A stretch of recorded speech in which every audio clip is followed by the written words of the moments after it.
పండగల విషయంలో ఎప్పుడు ఏదో ఒక పంచాయతీ లేపుతుంటారు పంతులు.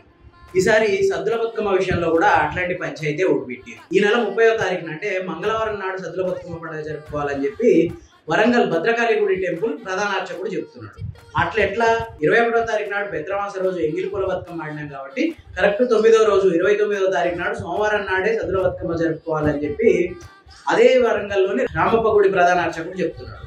దీంతో తెలంగాణ వ్యాప్తంగా గందరగోళం నెలకొంది. ప్రభుత్వానికి ఎవరు సలహా ఇచ్చిరో కానీ ప్రభుత్వం కూడా 30వ తారీఖున మంగళవారం రోజు సద్దుల బతుకమ్మ పండుగ అఫీషియల్ గా జరుపుకోవాలి అని చెప్పి ఒక నోటు పాస్ చేసింది. కానీ వాస్తవానికి సద్దుల బతుకమ్మ పండుగ అనేది తిథి ప్రకారం జరగదు. ఇది ఒక్కొక్క ప్రాంతంలో ఒక్కొక్క రకంగా నిర్వహించుకుంటారు. వేములవాడ లాంటి ప్రాంతాల్లో 7వ రోజుతోటే సద్దుల బతుకమ్మ కంప్లీట్ చేసుకుంటారు. అదే హైదరాబాద్ లో కూకట్పల్లి ప్రాంతంలో పెద్రమాసకు ముందు రోజే ఎంగిలిపూల బతుకమ్మ స్టార్ట్ చేసి 8వ రోజుతోటే కంప్లీట్ అయిపోయింది. ఇట్లా వేర్వేరు ప్రాంతాల్లో వాళ్ళ ప్రాంత పూర్వపు పద్ధతుల్ని బట్టి వాళ్ళ ప్రాంత ఆచారాలను బట్టి సద్దుల బతుకమ్మ పండుగ అనేది జరుపుకుంటారు. అంతే తప్ప ఇది పంతులు నిర్ణయించేదో లేదంటే ప్రభుత్వం నిర్ణయించే పండుగ కాదు.